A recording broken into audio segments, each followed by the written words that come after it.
سورہ مبارک ہے نصر تو سب کو یاد ہوگی، چھوٹا سا سورہ ہے. بسم اللہ الرحمن الرحیم. اذا جاء نصر اللہ والفتح ورأيت الناس يدخلون في دين الله أفواجا فسبح بحمد ربك واستغفر. اے حبیب جب اللہ کی نصرت و مدد آ جائے، جب اللہ کی نصرت و مدد آ جائے، اذا جاء نصر اللہ والفتح وَرَأَيْتَ النَّاسَ يَدْخُلُونَ فِي دِينِ اللَّهِ أَفْوَاجًا، اور جب آپ دیکھیں کہ فوج در فوج، لشکر در لشکر لوگ دین میں داخل ہو رہے ہیں، تو بس پھر آپ اللہ کی تسبیح پڑھیں اس کی حمد کے ساتھ اور استغفار کریں. یہ کیا گناہ ہے جس کے بعد استغفار کیا جائے؟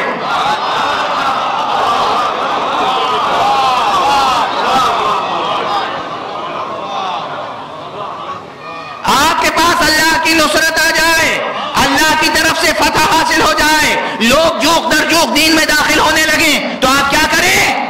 تسبیح کریں حمد کے ساتھ اور استغفار. دو کام سکھائے گئے، تسبیح اور استغفار. کل میں نے تقریر کے شروع میں کہا تھا تسبیح اور استغفار کا رشتہ ہے. خالق کو نقائص سے پاک جاننا تسبیح ہے، خود کو نقائص سے دور رکھنا استغفار.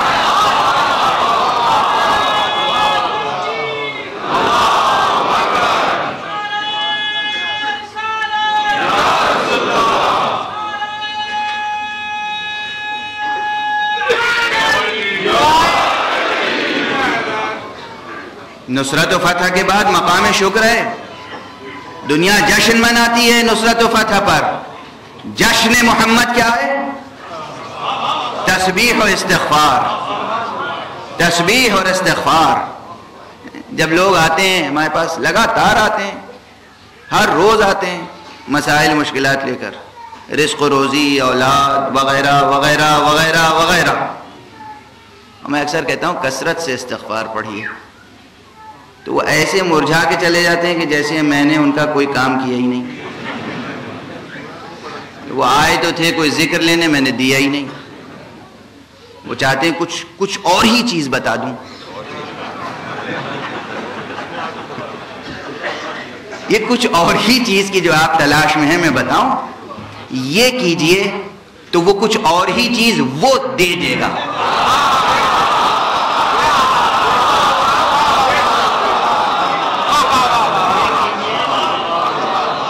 نظام سمجھیے، نظام سمجھیے.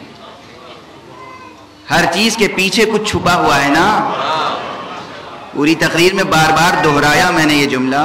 اتنا دہراتا نہیں ہوں جتنا آج دہرایا ایک جملہ، جیسے مکتب میں سبق پڑھایا جاتا ہے. سامنے کی چیز کے پیچھے کچھ چھپا ہوا ہے.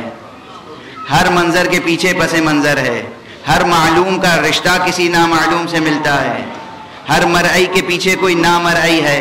ہر دیدہ کے پیچھے کوئی نادیدہ ہے. اس استغفار کو اپنا کے دیکھیے. وہ خاص چیز جس کی تلاش ہے وہ خود القاء فرمائے گا، وہ خود عطا فرمائے گا، وہ خود تمامیت و کمالیت کے درجے تک پہنچائے گا.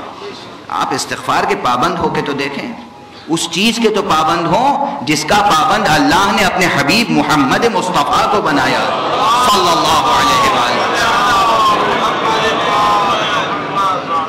جب سے یہ سورہ نازل ہوا تھا حضور کثرت سے اٹھتے بیٹھتے دو جملے کہا کرتے تھے، سبحان اللہ و استغفر اللہ، سبحان اللہ و استغفر اللہ، سبحان اللہ و استغفر اللہ. مسلسل فرماتے تھے. یہ حضور کی شان تھی. آپ سمجھتے ہیں استغفر اللہ کہنے کی کیا تاثیر ہوگی؟ ایک کل کہہ چکا ہوں، ایک استغفر اللہ میں وہ خدا راضی ہو جاتا ہے. ایک استغفر اللہ میں اگر دل سے کوئی کہے استغفر اللہ.